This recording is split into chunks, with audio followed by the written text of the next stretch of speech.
This paper delves into the Union-Closed Sets Conjecture, a problem posed by Pete Frankel in 1979 that remains unsolved. The conjecture states that for any non-empty finite union-closed family of sets, there exists an element belonging to at least half of the sets in the family. Researchers have made significant progress, with notable breakthroughs including the demonstration of the conjecture's validity for families F subset equal to n, where n is less than or equal to 12, and the establishment of a lower bound for the conjecture by Gilmer. The authors explore binary matrices whose rows are closed under different logical operators, introducing definitions for the negation not A, and the binary operator A** operator B. They also restate conjecture 1.1 as conjecture 1.2, which considers a non-zero binary matrix M with distinct rows, where for any pair of rows Mi and Mj, the row Mi or Mj is also in M. This conjecture implies the existence of a column Mk containing at least n, two ones. The authors then present a weaker version of conjecture 1.2, proving theorem 1.1. This theorem states that if for any pair of rows Mi and Mj in a non-zero binary matrix M, the row not Mi or Mj is also in M, then there exists a column Mk containing at least n, two ones. The paper also defines a function psi that maps a binary matrix to a finite subset of natural numbers, calculating the sum of elements in each row. An example of a union-closed family of sets is provided, demonstrating how the conjecture applies in practical scenarios. Overall, this paper contributes to the ongoing research on the union-closed sets conjecture by introducing new perspectives through the use of binary matrices and logical operators, while also providing a weaker version of the conjecture and a novel function for calculating row sums. The research discusses the properties of various binary operators and their impact on matrix representations. It starts by analyzing the matrix A, demonstrating how its structure satisfies conjecture 1.2. This leads to the concept of matrix equivalence through row and column permutations. The negation lemma 2.1 is then introduced, which establishes a connection between the number of rows and the maximum value of psi, m. This lemma is used to prove properties of alternative denial and joint denial operators. The propositions show that when rows are closed under these operators, the maximum value of psi, m, is at least n, 2. The section concludes by exploring abjunction and conjunction operators, highlighting that their closure does not guarantee the existence of a column with an equal or greater number of ones than zeros. Throughout, the paper emphasizes the significance of these findings in understanding the behavior of binary operators on matrices. The research paper discusses the properties of binary matrices and their relationships with logical operators.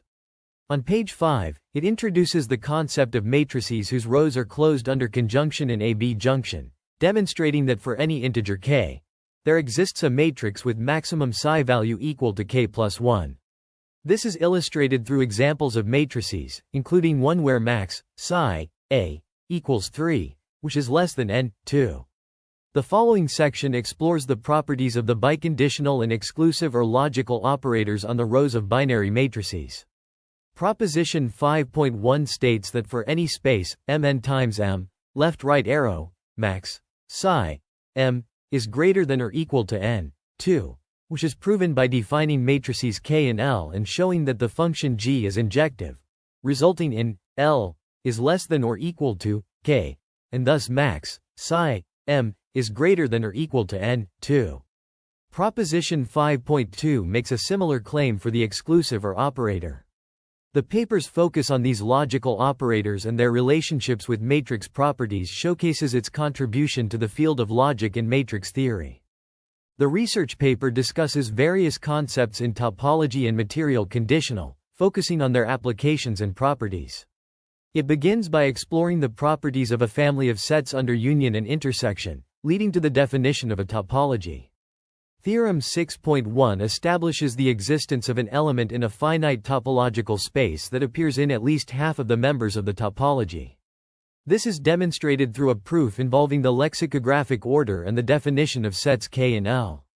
The paper then transitions to the concept of material conditional, introducing a non-zero binary matrix and its properties under a specific binary operator.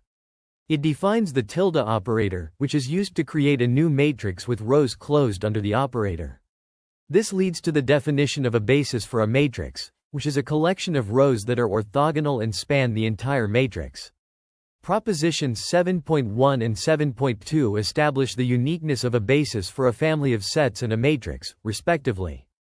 These results demonstrate the importance of these concepts in understanding the properties of these mathematical structures. In this research paper, the authors delve into the concept of a space, M, right-pointing arrow, and its properties. They define a basis for tilde-wide Rm as a set V equals V, I element of gamma where every A element of Mi minus I element of n can be uniquely represented by members of V. The authors then proceed to show that if A, B element of Mi minus I element of n, then A and not B element of Mi minus I element of n, and A and B element of Mi minus I element of n. This is demonstrated through the use of corollary 7.1, which states that every A element of Mi minus I element of n is uniquely determined by members of B equals by I element of gamma.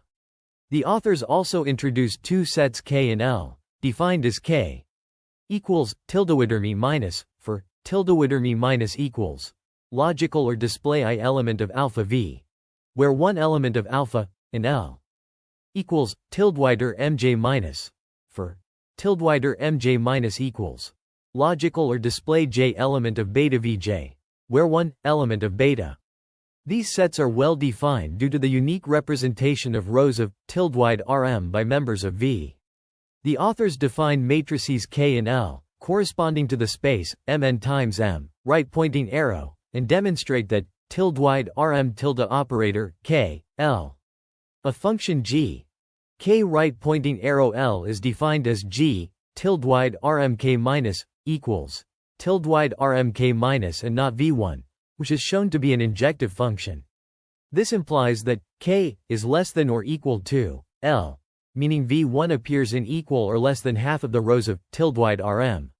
Consequently, there exists a column tilde-wide Rm minus T element of tilde-wide Rm minus J element of M, such that n array summation I equals 1 n tilde-wide mid is less than or equal to n 2. This leads to the conclusion that max psi m is greater than or equal to n 2, providing a weaker version of conjecture 1.2.